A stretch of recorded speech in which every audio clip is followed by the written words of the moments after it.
नमस्कार, मेरा नाम है मनोज रस्तोगी और आप देख रहे हैं मेरा YouTube channel the legal observer. इस वीडियो में हम बात कर रहे हैं एक जमाने में उत्तर प्रदेश के कद्दावर मंत्री रह चुके समाजवादी पार्टी के आजम खान। यूपी में उस जमाने में जो हालात थे वो ये थे कि अगर किसी की चलती थी तो शिवपाल सिंह यादव के बाद अगर किसी की चलती थी तो आजम खान साहब की चलती थी। लेकिन इन दिनों सीतापुर जेल में बंद हैं आजम खान और तमाम तरह के मामले अ, उनके खिलाफ हैं। सुप्रीम कोर्ट ने आज कड़ी फटकार लगाते हुए आजम खान साहब को दोषी ठहराया है मंत्री रहते हुए अपने पद के गलत नाजायज इस्तेमाल के लिए।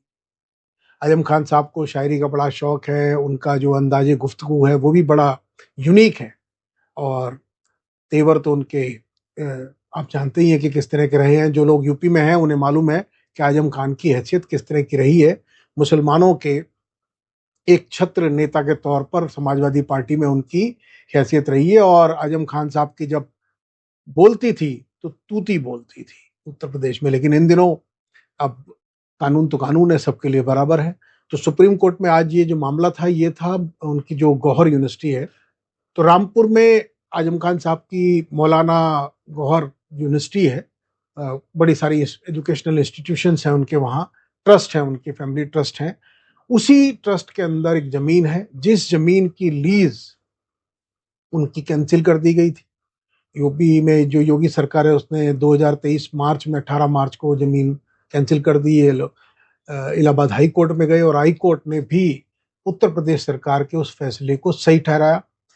वहाँ स्कूल चलता है जिसमें ऐसा दावा किया जाता है कि 300 से ज़्यादा जो बच्चे हैं उनको नॉट फॉर प्रॉफिट, उनको बहुत ही रियायती में 20 रुपए मात्र की फीस पर उनको शिक्षा दी जाती है, यानी कि ये चैरिटेबल पर्पस के लिए है। कपिल सिब्बल इनका मामला पेश कर रहे थे आजम खान साहब का सुप्रीम कोर्ट में। जस्टिस डीवाई चंद्रचूड़, जस्टिस जेबी पारदीवाला और मनोज मिश्रा की बेंच के सामने था मामला।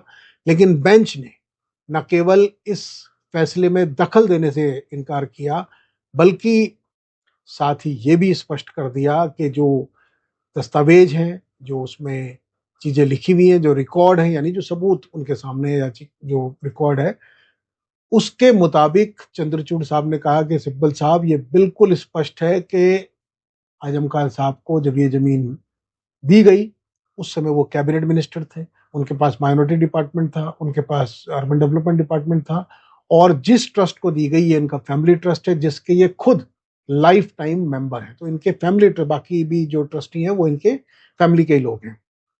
उन्होंने कहा कि ये जो प्रावधान था इस फैमिली ट्रस्ट के साथ एक सरकारी विभाग जुड़ा हुआ था जिसके जैसे भागीदारी वगैरह कर लेते हैं, उसको कानून के हिसाब से उसको मिलनी थी, उसको लीज दी जा सकती थी, लेकिन वो लीज सरकारी विभाग से फैमिली ट्रस्ट में ट्रांसफर कर दी गई। ये कैसे वाजिब होगा? तो सिब्बल साहब के पास उसका जवाब नहीं था। उन्होंने कहा कि देखिए मैं आप जो कह रहे हैं इनको मैं चैलेंज नहीं कर रहा हूँ, मेरा सिर्फ ये कहना है कि इसमें जो प्रक्रिया है, प्रोसीजर है, कि इनको नोटिस नहीं दिया गया। नोटिस दिया गया होता इस बात का कि भाई आपकी लीज कैंसिल कर रहे हैं, वहां बच्चे हैं, उनके एजुकेशन खतरे में पड़ जाएगी। उनको 3 दिन बाद, मतलब 8 मार्च में उनको दिया गया, उसके 2-3 दिन बाद से ही एग्जाम शुरू थे, तो वो वैकल्पिक व्यवस्था क्या करेंगे? तो सीजेआई साहब ने कहा कि देखिए इस मामले में कोई आप वो मत कीजिए। जो मैंने, मतलब उनका कहना था कि हमने भी जब फाइल पढ़ी तो हमें भी लगा कि चलिए देखते हैं नोटिस में इनको क्या कहा गया है, लेकिन देखा कि नोटिस नहीं है। उन्होंने कहा लेकिन जब ये जो फैक्ट साफ साफ ये कंफर्म कर रहे हैं कि पावर का मिसयूज किया गया, मंत्री जी ने यानी मोहम्मद आजम खान साहब ने, जिस समय वो उत्तर प्रदेश में कद्दावर मंत्री थे, तो उन्होंने अपने पद का मिसयूज करते हुए कानूनों को तरोड़ मरोड़ कर ये लीज अपनी फैमिली ट्रस्ट के नाम पर नाजायज तरीके से हासिल की।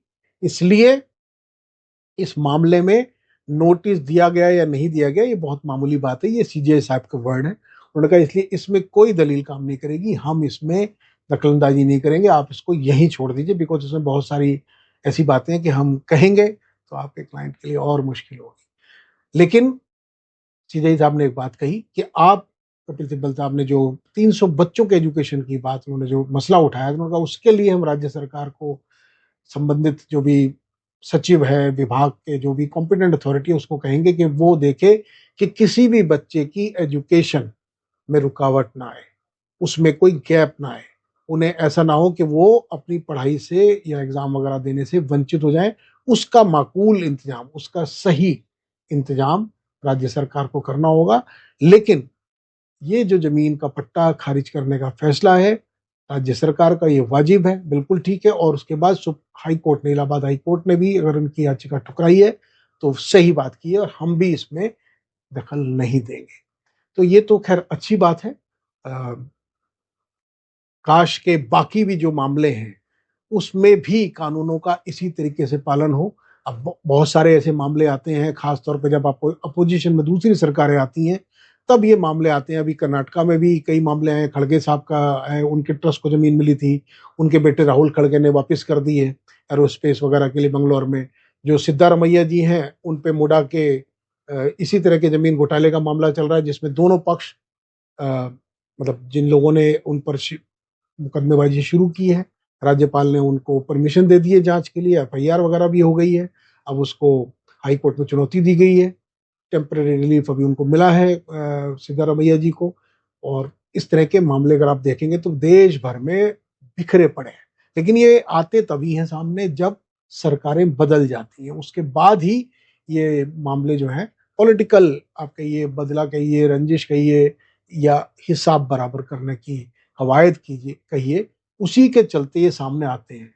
दिक्कत ये है कि जिस समय ये कब्जा हो रहा होता है या कानूनों का मिसयूज हो रहा होता है, उस समय सारी मशीनरी पता नहीं क्यों खामोश रहती है, उस समय क्या हो जाता है।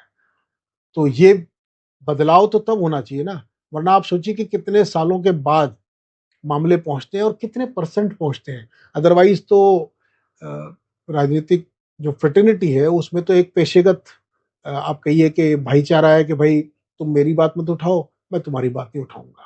आमतौर पे तो ये होता है, लेकिन कुछ विशेष मामलों में जहां पॉलिटिकल राइवलरी, क्योंकि आज के दौर में तो यही नहीं पता कि कौन कब किसकी जरूरत पड़ जाए। अब तो राजनीति में कोई परिवर्तन रही नहीं गया, आप देख ही रहे हैं कि कितने भारतीय जनता पार्टी में, कांग्रेस से, एनसीपी से, दूसरे दलों से लोग आए हैं, और इसी तरीके से उनके अंदर तो अब वो सब जो राजनीति की प्रोप्राइटरी थी, इंटीग्रिटी थी, वो तो मायने ही नहीं रखता, बल्कि इस्तेमाल किया जाता है ऐसे मामलों का, ऐसी फाइलों का, ऐसे खुफिया उसका कि जो दुखती रग हो, नस हो, उसका तो इस्तेमाल किया जाता है पॉलिटिकल बार्गेनिंग के लिए कि अच्छा भाई देख लो, नहीं तो फिर ईडी सीबीआई ये सब है, वरना आ जाओ हमारे साथ।